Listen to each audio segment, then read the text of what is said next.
And a switch. The two switches turn off the lights for the entire unit. This is the front counter area. Let's see if I can get this thing to focus better. Okay. This is the counter area to the front of the store. So when a customer comes in, they go to the counter and you have someone at this reception area, I guess you'd call it. Then we walk in. Then as you walk into the back, this middle section is a quite large office space. As you can see, it has sprinkler systems. This has an interior air conditioner. I believe that control there is for the air conditioner, I'm pretty sure. And then this, I believe, is in control for the heating system in the back. When you go, this is the office space that, come on now, office space that pretty much everybody uses. You could probably get easily 2 desks in here. In fact, I know you can. The way it's designed here is a double outlet there, telephone outlet and internet. A double outlet there, telephone outlet. And of course, you would have one desk here, one other desk here, maybe two together right here, and 2 basic cubicles. Then, this is the,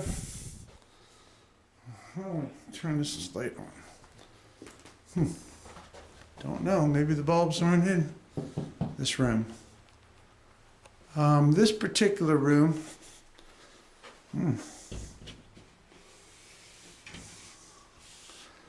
this is supposedly the office of the, I guess, president or owner. And there would be the internet telephone jack. Let me see this damn thing's, pardon my language. I'm just trying to, without light. Let me see if I can turn the light on.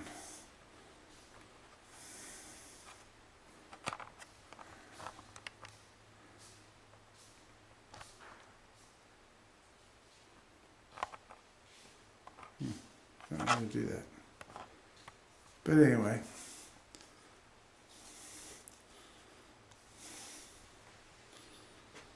This is the office for the president. Then you walk out this door here, and you have the warehouse. Here you have a 10-foot garage door with a power, what do you call it? Operator, electric operator. The operator button is right here next to the door.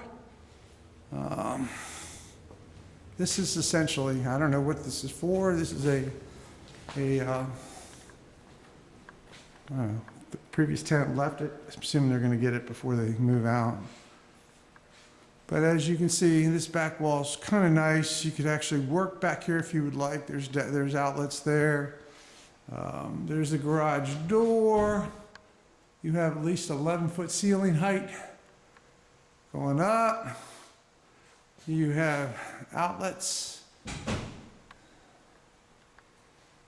Going through this whole section here.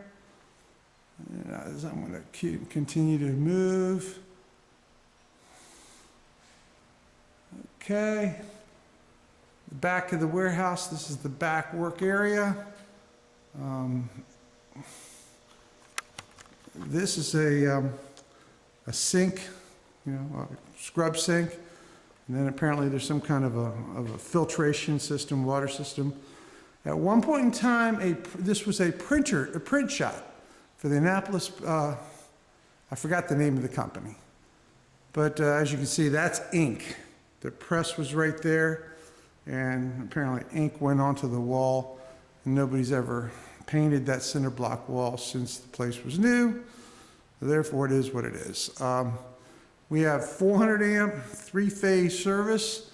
It's copper main feed coming into it, which you don't see very often in these office complexes because aluminum's so much cheaper, but the copper gives you more current, current capacity. There's many circuits wired through the years, different pieces of equipment, different locations, and you can see that these junction boxes are the feed. So you could probably modify the wiring to work at whatever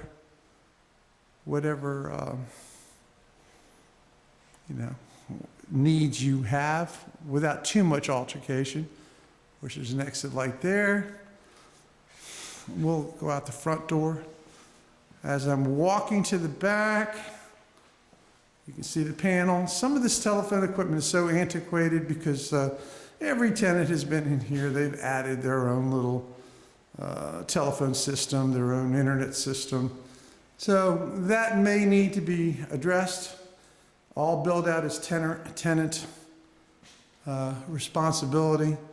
But I think it's time to start ripping some of this out. Just leave the wiring going to the front, to the back, but you can modify it for whatever system, and I would suggest getting rid of it.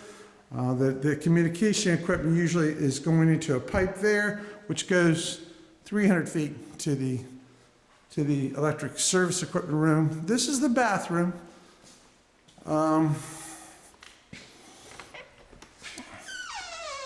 It is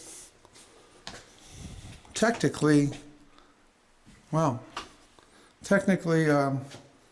handicapped equipped. It's a handicapped tall toilet with handicap bars going around. Marathon dispenser. It could use a little effort to clean up in here, but it's not as bad as some I've seen. All right, this is the air handler that operates the heating and cooling for the office section, and it does have that's a duct that feeds into the garage. So obviously it is, normally they keep that blocked off to send the air conditioner all the way into the office, but that is what is feeding air into and heat into this back area. There is a gas warehouse unit heater over there. The past several tenants have not even turned the gas on, and their reason is this back wall is underground. The second floor is a deck for another unit above it. So this stays at a constant 45-degree temperature in the back, thereabouts. So you never really have it freezing. But this particular unit, is the air handler in the, on the roof.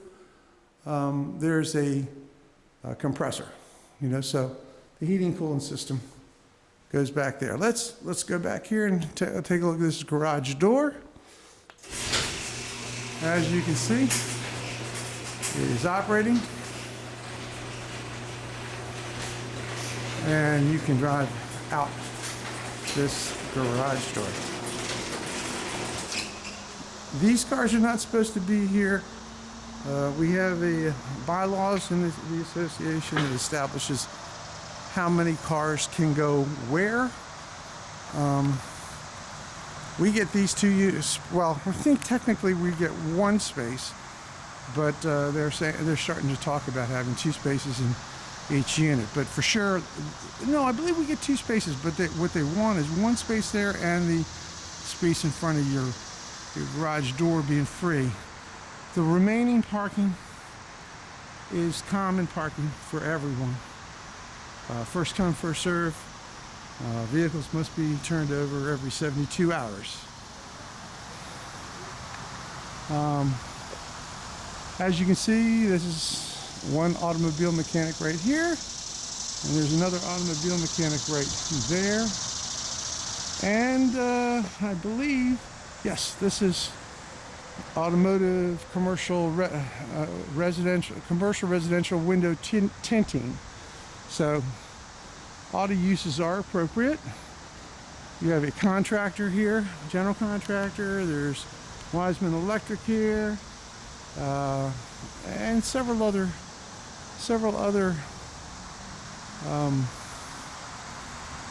types of businesses. On top, there are offices. There's an attorney's office. There's a beauty shop. There is some kind of an office assistance business. I can't even explain to you what that is. And of course, there's hardware stores and lawnmower repair businesses. There's a lot. Plumbing. There's a lot of different businesses upstairs. Well, that just about takes you through your tour. We'll take one more trip going around into the offices so that people can see. As you can see, the way this is designed, they dropped the lights down here because there might have been when it was a print shop, they might have used some tables or equipment here, and they wanted light right above the equipment. That can be raised up again. These lights are underneath the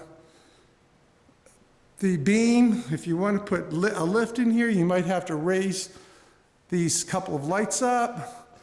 But you could probably get two lifts, one there and one there, in this warehouse.